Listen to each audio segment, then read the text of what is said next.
Welcome to the T2 Hubcast.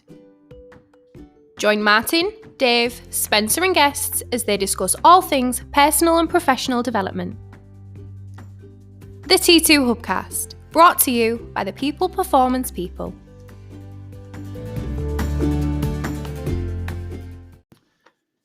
So welcome to another T2 Hubcast with me, Martin Johnson. And me, Spencer Locker. Absolutely right. This is completely off the cuff. 30 seconds ago, I've shouted across to Spencer, let's get in the Hubcast room. I need to get something off my chest. Freestyling. Yeah. He's looking at me absolutely terrified. So we like to practice what we preach at T2. Certainly do.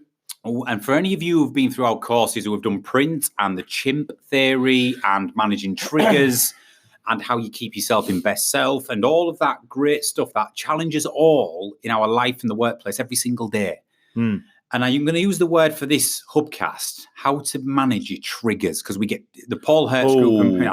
I know. Triggers. The right. Paul Hertz group and print, Spence, especially use the term triggered or triggers as a way of saying the things that will, in isolation or as a collective, compromise or challenge your fundamental beliefs and therefore send you into a state of being pissed off in a counterproductive shadow state. Yeah.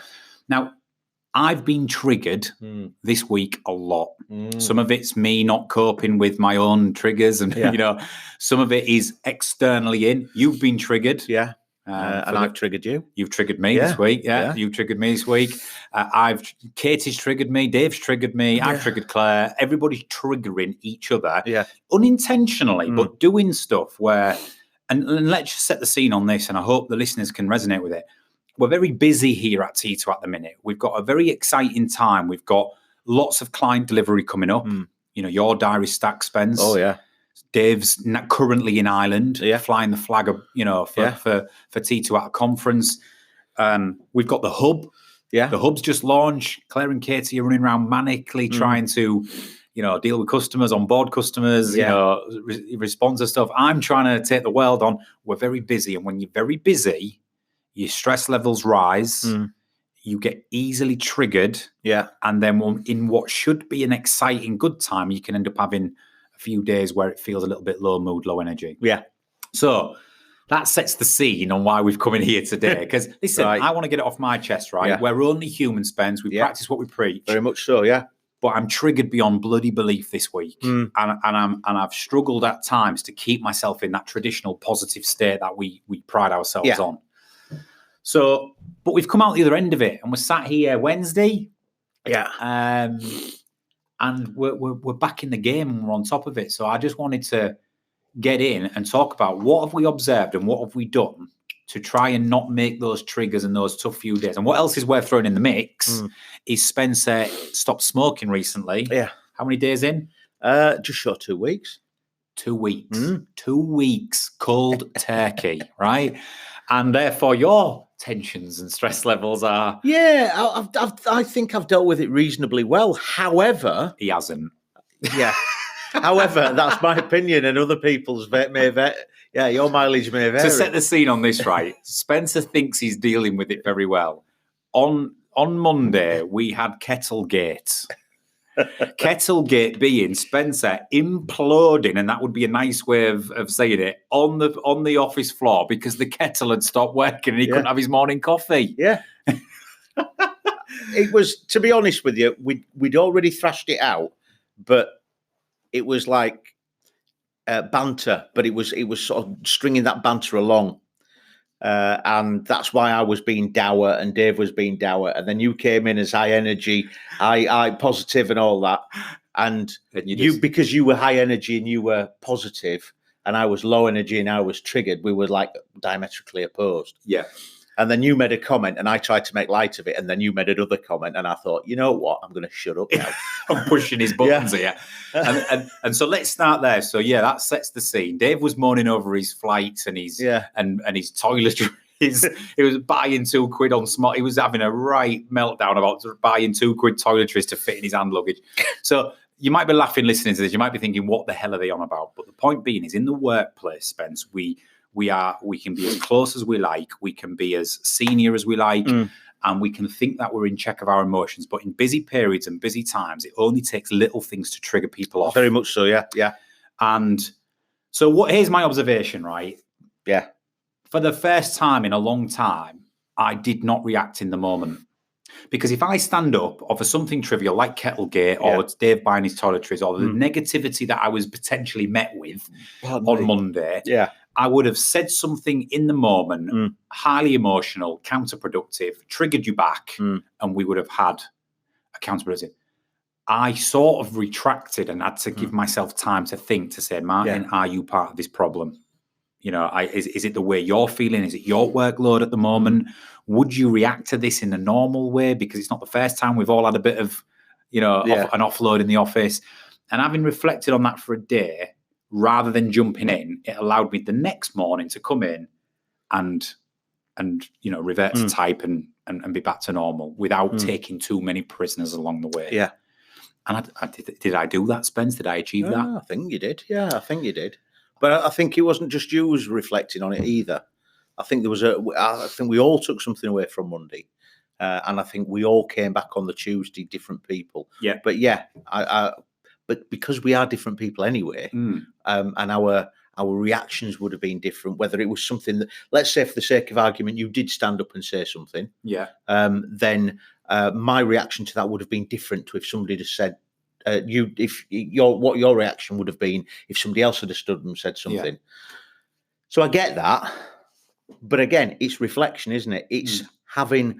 Remember when we had Foxy at T2 Talks? Yes. Thing that keeps coming back round, having adult conversations. Yeah. Not taking it personally. Yeah. Not a blame thing. No. It's a case of let's fix this.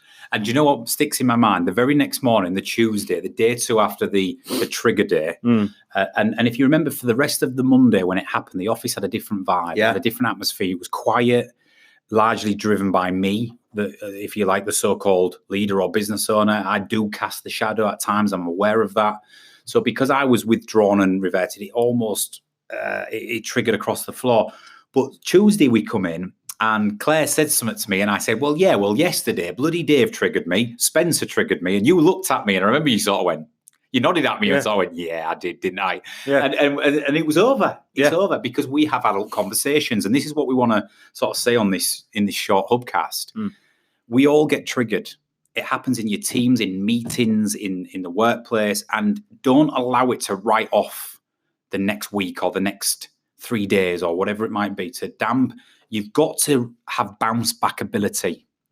And you've got to get back on the horse. And to get back on the horse, you've got to have adult conversations. You've got to have a level of relationship with your people where the next morning I can say, yeah, you triggered me yesterday, Spencer, and you'll go, yeah, I know I did. Yeah. But, or me to say, sorry, Spence, I triggered you yesterday because I dumped that on you last minute, you know. And when you can have that common language and that adult conversation, that hot debrief, as Foxy called it, or and what that was in the military, if something goes wrong on an operation, they don't wait. They have a hot debrief in the moment, which says, let's address it now. Yeah. In an adult way. And that's what you're referring to. Yes, I think what you've said is perfectly valid. I think there's a lot of people listening to this now are going to relate to that. But one thing that you didn't mention is the home. I know we're business. I know we're focused on business, but we are people. And one of the books that we read, is it Daniel Goleman? Yeah, Dan Goleman's Emotional Intelligence. Yeah. I remember the first time I read it, I was in bed with my wife. Both of us were reading, by the way. I wasn't reading during one of them hubcasts, is it? But I was reading that book and I just sniggered, and my wife was like, "What are you laughing at?" And there's a thing in there where it's like mutually assured destruction. So your wife turns around and says something to you, and you turn around and flash at her. So she turns around and criticizes you, and then you turn around and say, well, what about this? Yeah. And then she turns around, what about this? And then you turn around, what about this? And it's just bang, bang, bang, bang, bang, bang, bang. There's nothing adult about it. You're fatigued, you're tired, you're triggered, all this stuff. And you feel hurt. So you want to hurt them back. I'm going to leave. So that's bringing up old stuff that then becomes in a counterproductive circle. Yeah. Now, for managers listening out here, let me translate what Spencer's just said into an example. And I got caught up with this for a split second on Monday with you and Dave. So what you tend to do very quickly is when you are triggered and you have that emotional response and you're in your shadow and your motivators are compromised, you start to look at, like you said, the other things. You start to look at everything from a negative perspective, and it almost clouds your judgment, and it sort of hides all of the great things that you see in that person. Temporarily, it shuts them off. Yeah. So if you don't intervene, it can drive you into a really and that's where relationships break down. For example, Monday, I'm triggered in the morning. It's trivial, right? Yeah. And I start thinking to myself, I don't need negativity. I'm busy. Why is Spencer being like that? Why is Dave being like that? Why is he fretting over something so trivial? Come on, guys, we're grown adults. Let's get on with it, right? And I'm having these thoughts, but I'm not thinking, but look at all the great stuff Spencer and Dave do and what I admire in them and the reason why I love working with them and why they delight customers and why they're very intelligent men. And that all goes because I'm going, why you be negative? So actually, when you reflect and give yourself time to reflect, you go, Martin, sort yourself out because everybody's human. And if Spencer wants to have a moment in the office, he can have it. If Dave wants to kick off because he ain't got travel-sized toiletries, right? We're laughing.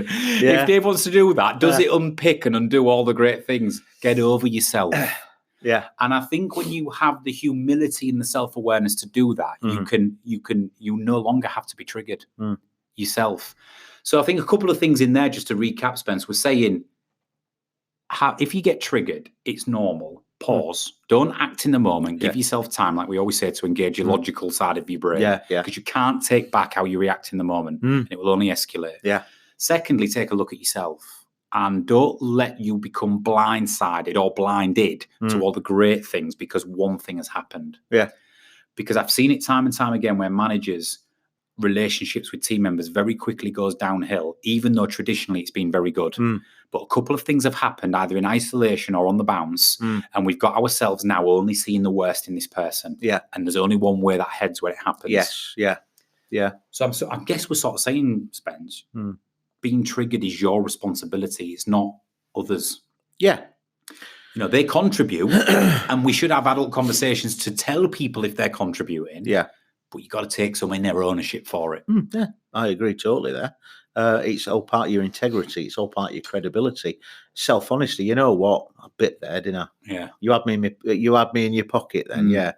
Have a word with yourself. Take yourself outside. Slap yourself around a little bit. Yeah. But what you've got to bear in mind is I have the coffee and then I do the things. All right. Well, it used to be I have the nicotine and then the coffee and I do the things, Martin, not before. Yeah. Now it's I have the coffee and that coffee as a result of not having nicotine is even more important. So let me have the coffee, then I do the things and not in the vice versa. So great tip from Spencer Locker on this upcast. Let your people have the coffee and then they will do the things. Serious point. Man. So trigger management, I'm possibly on the back of a couple of days of being counterproductive myself. We come on here, we preach a lot.